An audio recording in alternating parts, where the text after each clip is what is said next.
તમે જાણતા જ હશો, ભારતમાં કોઈ પણ જગ્યાએ કોઈ પણ ખૂણે ચૂંટણી આવે એટલે ક્યાંક ને ક્યાંક રાજકારણ શરૂ થઈ જાય. મત આપે એને લાભ આપવાનો, મત ના આપે એને કાપવાના, એને સુવિધા નહીં આપવાની.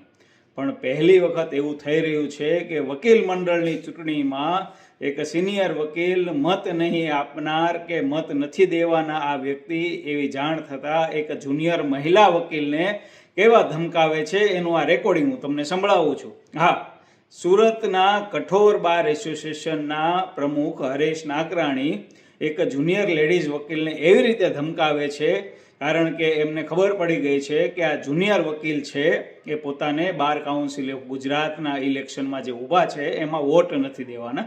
શું છે આ રેકોર્ડિંગ એ સાંભળો. હેલો. હાલો, હા સર. આપણી પાસે કઠોર વકીલ મંડળના તમે સભ્યો બન્યા, એની કોઈ રસીદ છે તો મને વોટ્સએપ કરજો ને. હમણાં તો મને કોઈ આપી નથી. એ તમારો વિષય છે, તમને કેમ આપી નથી હું નથી, તમે મને ખાલી વોટ્સએપ કરજો. વાંધો વકીલ મંડળના રૂમમાં તમે આવો છો ને, બધે બેહીન કામકાજ કરો છો, આપણી હારે રહ્યો છો, કોલેજમાં ભણ્યા છો અને મહેનત કરો છો, તો તમારી પાસે મેમ્બર બન્યા એની રસીદ તો હોય કે નહીં? હા સર, વાંધો નહીં, આવશે એટલે અને જે કઈ ડોક્યુમેન્ટ હોય ને 421 નંબરમાં લઈને આવો 3 વાગે ત્યાં. ચોથા માળે હું બેઠો છું, સુરત જિલ્લા વકીલ મંડળના રૂમ. હા, ખોટું પછી તમને ખરાબ લાગશે કે કાલથી વકીલ આમ તેમ કરો ને, હું તમને જે પછી સૂચના આપી પ્રમુખ તરીકે એ તમને થોડી ખરાબ લાગશે. એટલે વાંધો નહીં. 3 વાગે ને હું 3 ને 10 મિનિટ સુધી વાટ જોઈશ. ડોક્યુમેન્ટ લઈને અહીંયા આવજો બધા. સર અહીંયા સબમિટ થઈ ગયા છે ડોક્યુમેન્ટ. એ તમે જાણો ક્યાં થઈ ગયા, મારી પાસે નથી આવ્યા. અચ્છા, વાંધો નહીં. હા, અને ફી ની રસીદ, આ બે વસ્તુ લઈને તમે 3 ને 10 થાય ત્યાં પહોંચજો. ધારો કે આજ તમારથી નથી પહોંચાણું, જે કઈ થાય ને તો આજે સાંજે એક્શન લેવામાં આવશે ને કાલ તમને ખબર પડી જાય. વકીલાત કરવી અલગ વસ્તુ છે, વકીલ મંડળમાં નોંધાવીને પ્રેક્ટિસ કરવી ને જે તે વકીલ મંડળમાં એ અલગ વસ્તુ છે. અચ્છા સર, વાંધો નહીં.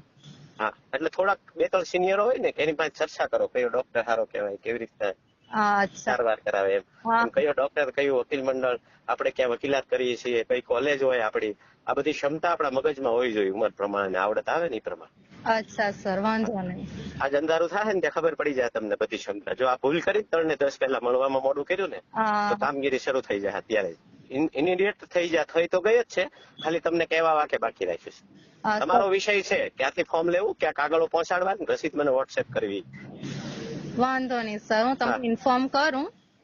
ઇન્ફોર્મ વાત જ પતી ગઈ. 3 ને 10 11 થઈ જાય ને એટલે કામગીરી શરૂ થઈ જાય તમારી વિરુદ્ધ કરવાની. હું જરાક હું ધર્મેશ. તમારે જેને વાત કરી હોય ને એને વાત કરો, એ તમારો વિષય છે. તમારે ક્યાં જવું, શું કરવું, એ 3 ને 11 થઈ જાય એટલે અહીંયા પ્રોસિજર શરૂ થઈ જાય અને સાંજે તમને મળી જાય. અચ્છા.